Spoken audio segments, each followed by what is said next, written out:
Hey everyone, how's it going? Welcome back to another video. So here's my review for episode 13. So first of all, I guess I should warn you that this will contain spoilers for the episode, so I hope you are all aware of that. Really big episode here. Episode 13 was a really big episode. I wasn't expecting this episode to be really big, but it actually changed a lot of the narrative here, you know, for the Commonwealth arc, and a lot of characters are now in danger. A lot of characters have definitely now crossed the line, and as we are gearing up for that part 2 finale, you know, it's only 3 episodes away now, you can kind of see where things are starting to go here, right? Like this thing happened here in this episode, and now there's just other elements that need to sort of like come into place here, which I expect is going to happen in 14 and 15, and then yeah, 16 is going to be the big thing. So obviously, before we go any further, make sure to be a subscriber if you want more Walking Dead content like this. Also, yeah, I apologize for not uploading for the last 2 or 3 days or so. I had a lot of things I had to do. I was just super busy. I also didn't stream tonight because I was just so tired. We had a birthday party today. We've just been doing a lot of stuff over the last couple of days. I had my dad's birthday and my daughter's birthday as well.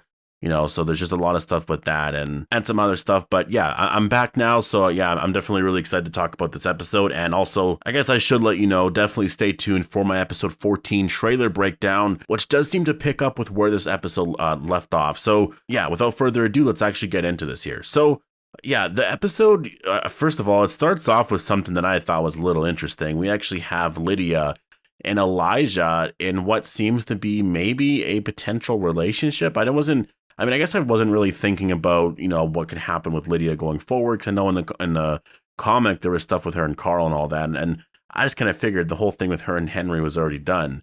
But we saw something here a little bit, and I don't think anything's really going to happen with those characters right now, but I could see if they were to do a time jump or if something happens in the future, you know, I could see them potentially being together. So yeah, that was a little interesting. Kind of felt like it came out of nowhere, but you know, it is what it is. The whole story here, and this is the sort of thing with the episode, you know, I wasn't expecting a lot. Like personally, it kind of felt like, you know, I knew certain things were going to be happening here, like in terms of the group that Aaron and them are going to go meet. And then there was some stuff with Maggie, but I was wondering, how does this relate at all to what's going on at the Commonwealth? And I had a feeling that they would connect it, but I was worried that they weren't. And obviously they did here. And definitely a pretty big way here that actually does bring Negan back into the story. First off, I really liked Maggie's story about her father. I really liked the story of, you know, there were some developers who were coming and they wanted to take over the land, and they saw that her and her family were struggling.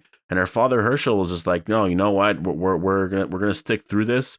You know, we're sticking together. And even though they would put food outside, you know, for them to take the food and all that, Herschel and them were like, no, we're not taking that food, because if we take that food, it tells them that we need them and we need help, right? And so they stuck by it. And then eventually that drought, you know, ended up being over, and their crops and everything were fine. You know, the animals and stuff were fine, and they got through it, which was a really, you know, helpful story. And it's something that Maggie, you know, she a lot of those lessons she learned from her father, she really takes to heart.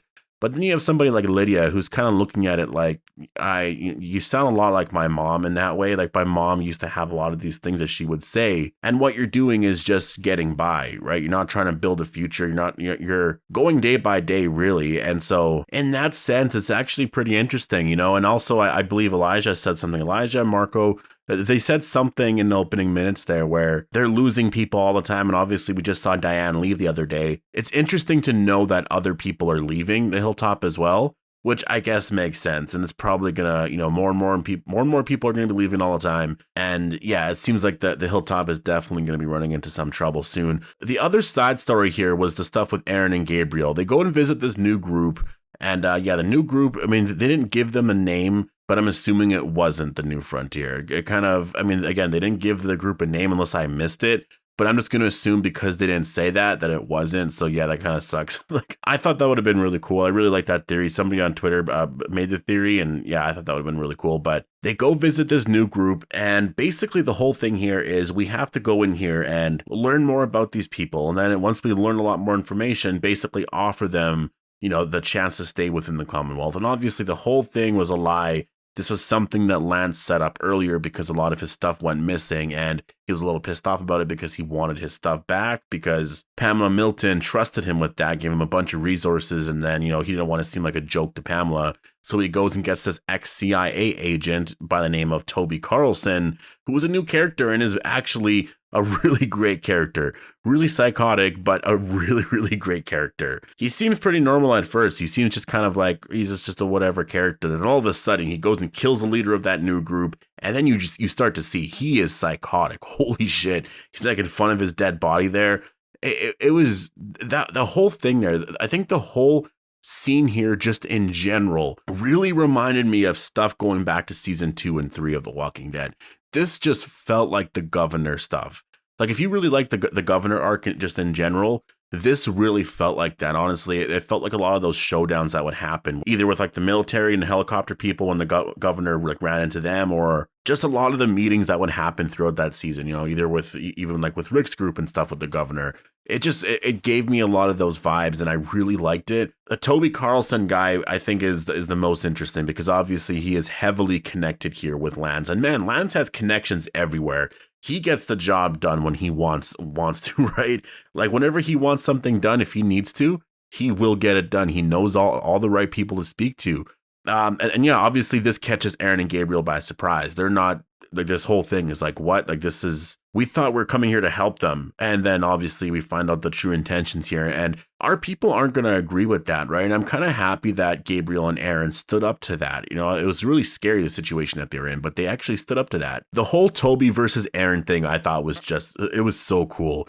You know, again, around this point here, this is where the episode changed for me because, like, you know, for the first half of that, I was thinking, okay, this is really good. We're building somewhere here, but where is this going to go? And you felt like it felt like it was going somewhere. I'll say that. But I was wondering, where is this going to go? And as soon as we saw Toby versus Aaron, I was like, okay, Aaron isn't in shit now. Like, he is not going to be allowed at the Commonwealth. Ever since he did that, he is literally not going to be allowed at the Commonwealth anymore. And then we have Gabriel as well, now wanted by the Commonwealth because I thought Gabriel originally killed the Commonwealth troops. They probably think that he did, but Aaron and Gabriel are now wanted by the Commonwealth. They cannot go back there. And that is going to cause a lot of issues now. That is going to cause a lot of issues with Lance. You know, like Gracie is over there, right? There's a lot of issues here. There's even Rosita and Coco are there. What's going to happen there? Like, there's so much here because Gabriel now is wanted by the Commonwealth. He can't go back there. So how does Rosita react to that? Like, we're just in a really scary situation. And that's why I posted on Twitter, this changes the game. This is different now. You know, so now we actually have some conflict with our characters. And we actually see in episode 14, and I'll talk about in the trailer, we do see that Rosita is going to be in that episode. So yeah, some really interesting stuff here. We also got Negan's return. He's been staying with this community the entire time, which I thought was, I thought that was really smart. It makes sense that he would go join another community. He's not going to be on his own, right? I think the Negan in the comic, maybe he's a little bit more of a loner. The Negan on the show is definitely more of a social person, so I could see why he would want to go join another community.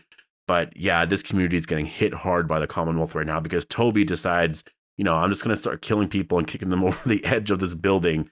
Man, this guy is nuts. And we do see at the end there that Maggie came in and she's going to secretly save them, but it sort of ends on a cliffhanger here. And oh man, this episode it was so weird, but like it just changed everything. And I had so much fun with this one. Definitely my favorite episode so far of the final season, for sure. Like by far, there's a lot in here where I'm like, a lot of the playing with time, a lot of that element just added so much to this episode, to the point where I'm like, all right, so this is where we're going with the Commonwealth arc now. You know, like now we have our thing. We already kind of got the setup in episode 12 where they sort of implemented the role of all of the characters in the story. And this is where this person stands on this, and now we understand everything.